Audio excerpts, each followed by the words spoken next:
Mesmo após convertidos, continuamos guerreando e tendo que mortificar nossa carne todos os dias. É claro, né? É uma premissa. Temos, é como O ter pessoal certeza. pensa que a conversão implica na anulação de todas as dimensões negativas do teu ser. Eu não sei quem foi que ensinou isso para o pessoal, porque são tantas expectativas erradas, equivocadas. É porque não leem também a Escritura, não leem. Se lessem a Escritura o tempo todo está mostrando que o homem convertido continua lutando. É por isso que Jesus diz que é na nossa perseverança que nós ganharemos as nossas almas.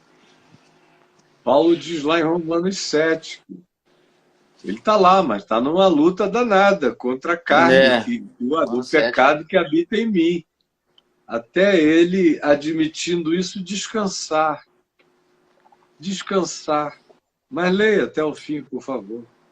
Aí é como ter certeza que estamos realmente convertidos e não vivendo na prática do pecado quando, mesmo estando em Cristo há tantos anos, acabamos cometendo às vezes os mesmos erros. Mas você é um pecador, cara. Você não é pecador porque você peca. Você peca porque você é pecador.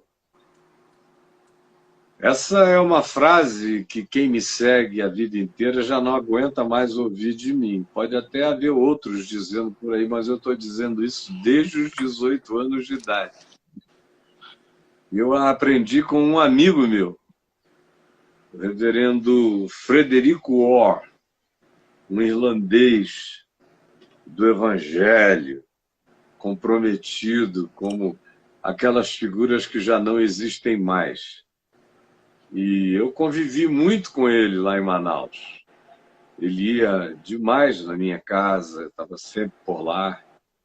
E com meu pai, depois comigo quando eu me converti. E ele foi quem um dia me disse na garagem lá da minha casa, a propósito de alguma coisa parecida com essa aí, sobre a conversão e a continuidade da luta contra o pecado. Como diz o escritor de Hebreus, na vossa luta contra o pecado ainda não tivestes que resistir até ao sangue. Porque a luta continua, mano. Ninguém se engane. Ele então me disse isso. Caio, você peca não porque você pecou. Você peca porque você é um pecador. É porque você é um pecador que você peca. Você não é pecador porque pecou. E aquilo simples, mas entrou em mim como um machado, entra numa madeira fofa que acolhe toda a lâmina. Entrou em mim e eu passei a dizer para o mundo inteiro, nessas circunstâncias, você não peca porque você é pecador, você ao contrário, quer dizer, você é pecador não porque você peca é porque você é pecador. De modo que até quando eu não estou pecando, eu não deixo de ser um pecador. Quando eu não estou pecando diante dos meus sentidos, da minha consciência, ou da percepção de terceiros, pecando eu estou sempre, eu sou relativo, mesmo quando eu não estou percebendo nada, a relatividade me habita o tempo todo. Então eu não tenho nenhuma presunção sobre o fato de que eu não seja pecador. Eu sou pecador nos meus melhores e mais santificados dias. Eu sou pecador. Eu sou pecador no Monte da Transfiguração, vendo Jesus ser transfigurado. Eu sou pecador. Eu sou pecador andando por sobre as águas. Eu sou pecador fazendo fogo cair do céu.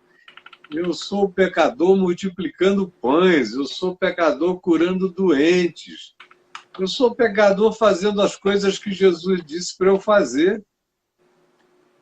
Em meu nome fareis as coisas que eu faço e outras maiores farás, porque eu vou para junto do Pai. Ainda assim, eu faço isso como pecador. Eu nunca não sou pecador em momento algum da minha vida. Eu sou um pecador perdoado, isso sim. Eu sou um pecador sem culpa. Que é o que a maioria das pessoas não consegue entender. Você é um pecador, Caio? Sou. Você está carregando culpa? Não, nenhuma. A culpa Jesus levou na cruz. Está pago e consumado a culpa de qualquer pecado. Que ele já tirou. Tirou como culpa, tirou como ofensa e tirou como sentença de sobre mim. Por isso, eu não carrego nenhuma culpa. Por isso, Paulo diz em Romanos 8:1, depois de dizer que ele era um homem desventurado por causa do pecado, ele disse: a culpa, todavia, eu estou livre dela. Já não há mais nenhuma condenação para os que estão em Cristo Jesus, o nosso Senhor. A culpa não.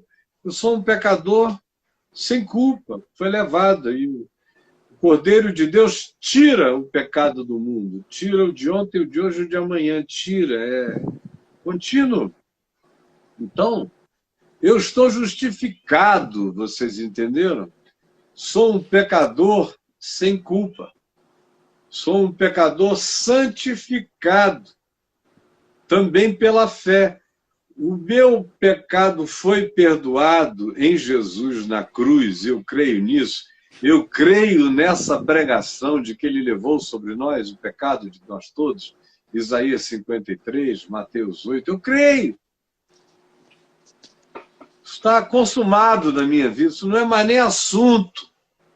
Eu sou perdoado, embora seja pecador, tanto quanto pela fé, a mesma fé que me justifica é a mesma fé que me santifica. Eu sou um santo por causa do fato de que Jesus já levou os meus pecados na cruz e que o amor dele me constrange todo dia. Eu cresço no constrangimento de me tornar parecido e semelhante a Cristo Jesus. O processo de santificação é esse. Ele tira o pecado da gente e nos põe no mundo com essa alegre missão de nos tornarmos semelhantes a Ele. E é esse caminho de humanização que vai sendo cristificada, crescendo na semelhança de Deus em Cristo Jesus, que é a minha santificação, que também já foi realizada por Jesus e agora está disponibilizada para mim como prática. Ele diz, em favor deles, ó Pai, eu me santifico, eu sou santificado em Cristo Jesus. É por isso que Paulo, escrevendo aos Coríntios, que era aquela igreja de uma bagaça safada, horrível, incomparável, ele começa dizendo, aos santos santificados em Cristo Jesus, apesar do que ele ia dizer depois. Ele está escrevendo para os santos santificados em Cristo. Agora, aqueles santos santificados em Cristo tinham que ser tratados, porque estava todo mundo doente ali. Doente. Então, a gente pode viver muitas vidas em Cristo Jesus. Você pode viver o tipo de vida que meu pai viveu, por exemplo, que se converteu, e o pecado na vida dele passou a ser coisas da subjetividade. Ele era um pecador porque no coração dele ele reconhecia todo dia que as subjetividades nem sempre estavam totalmente alinhadas com o amor de Deus. Mas eu confesso que do ponto de vista externo, vivendo ali todo dia com ele, eu nunca vi o cara... Eu nunca vi o homem pecar. No coração dele, ele vivia dizendo, meu filho, eu sou um gusano, eu sou um pecador. Nós somos, de fato, coisas que não são. E ele não se poupava interiormente, embora do lado de fora eu só visse beleza de santidade. O verdadeiro santo é esse que se enxerga em Deus e percebe a sua tortuosidade de emoções, de sentimentos, de pensamentos, de impactos, de reações interiores que ninguém viu do lado de fora, mas você teve um ímpeto, você sabe que aquele não foi um bom ímpeto, você conseguiu controlar.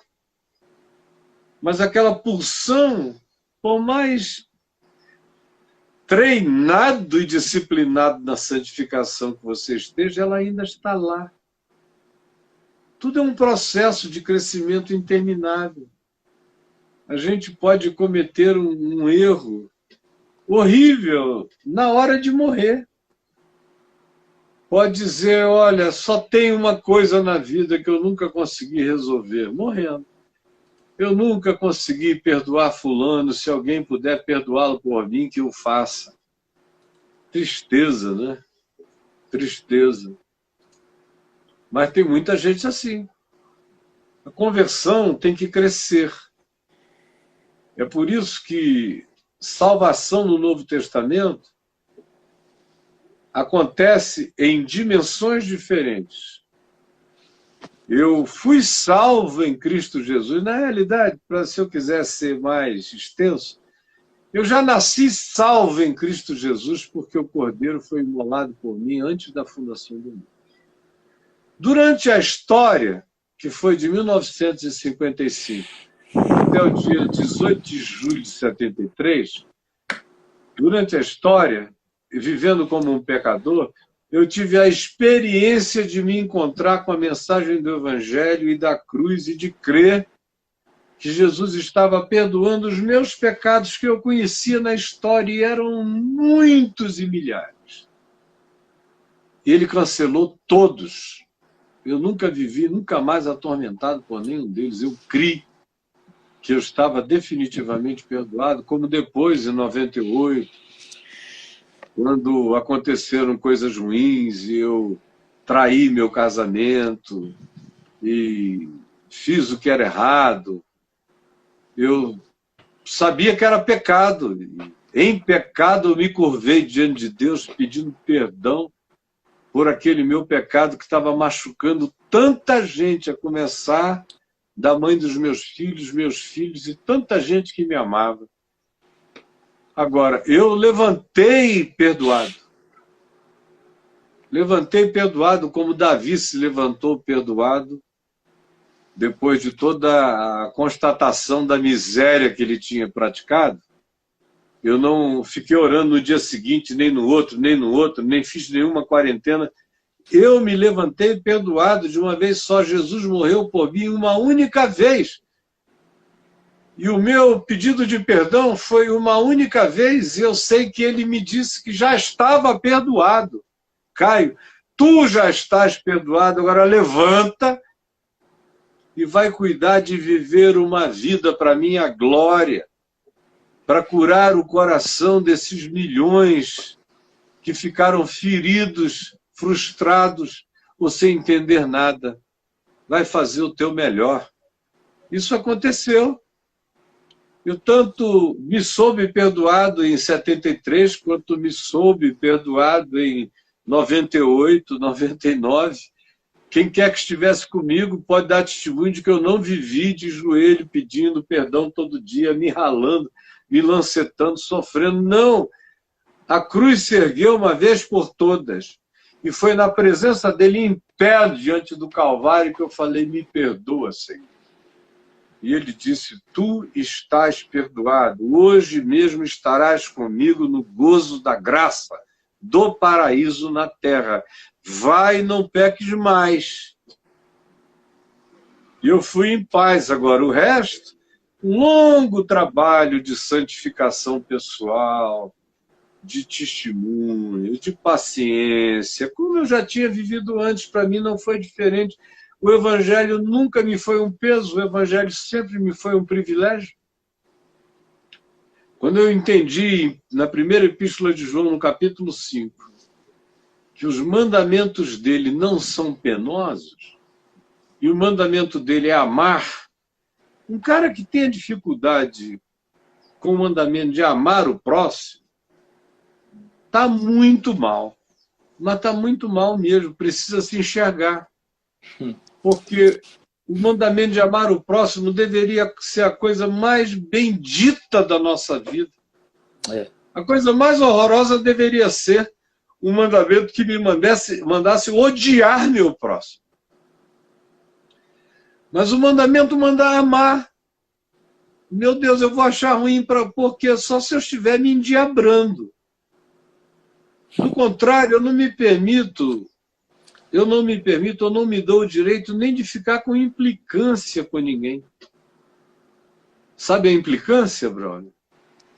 É uma maneira de você não perdoar, dizendo que já perdoou, que você tem apenas uma antipatia por aquela pessoa. Quem perdoou pode até não gostar do convívio do outro, mas não tem antipatia. E a pessoa não é um exemplo de tudo que você vai dizer de desagradável, você diz como fulano faz. Se você ouvir uma notícia ruim, a primeira coisa que você pensa é terá sido o fulano, nunca perdoou. Eu estou todo dia em processo de santificação. Perdão não me é um problema e amar alguém também não é problema, porque amor é uma decisão de fazer bem, de fazer o melhor. Então, eu fui salvo antes da fundação do mundo, sou salvo na história como privilégio para mim, como privilégio psicológico, tomar posse com dia e hora marcada dessa graça que eu conheci em meu favor. Então, eu já fui salvo. Na história, eu tomei posse dessa certeza pela graça de Deus. E na continuidade histórica, depois disso, Paulo diz que eu devo desenvolver a minha salvação com temor e tremor, que é o processo de pacificação, de santificação, de acalmamento, que cresce na medida em que você sabe que já está tudo perdoado e feito e consumado, que não há nenhuma condenação. Quanto mais você crê assim, mais você desmobiliza a mecânica do pecado dentro de você e mais você se santifica com naturalidade e vai descobrindo que quanto mais humano, generoso humano e demasiadamente humano no seu amor você for, mais santo você vai se tornando no seu caminho, até aquela hora em que você parte e é absorvido por Cristo Jesus e se torna totalmente semelhante a Ele.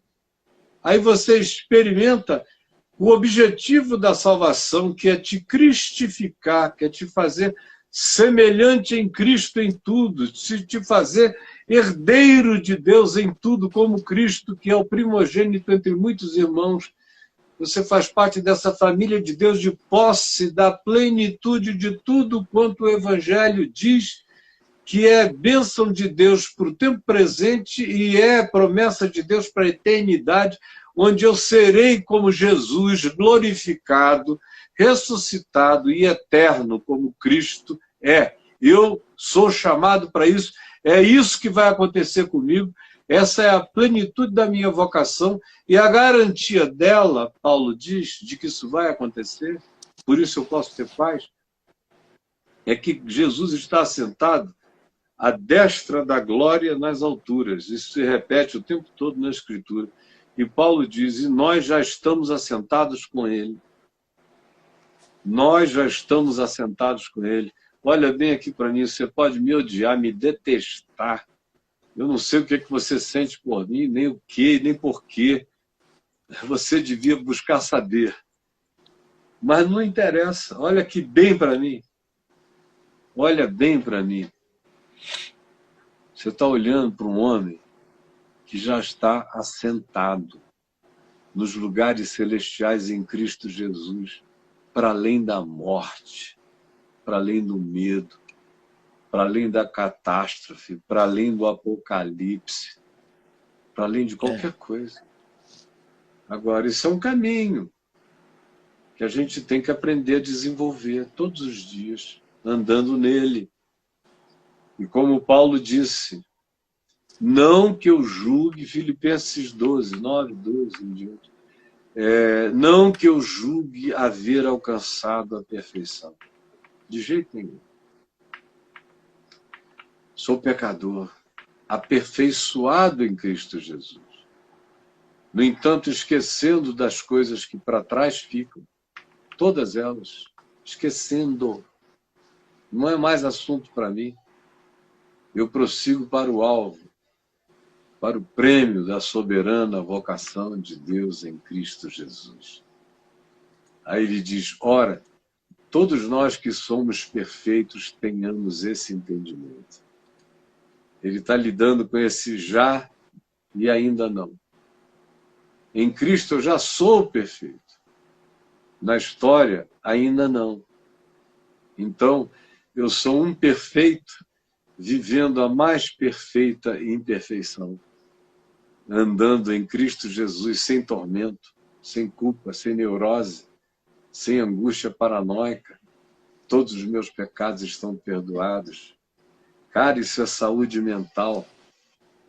Se Freud tivesse conhecido isso na vida dele, a psicologia que ele teria desenvolvido seria totalmente outra. E a conclusão seria poderosamente curadora mesmo.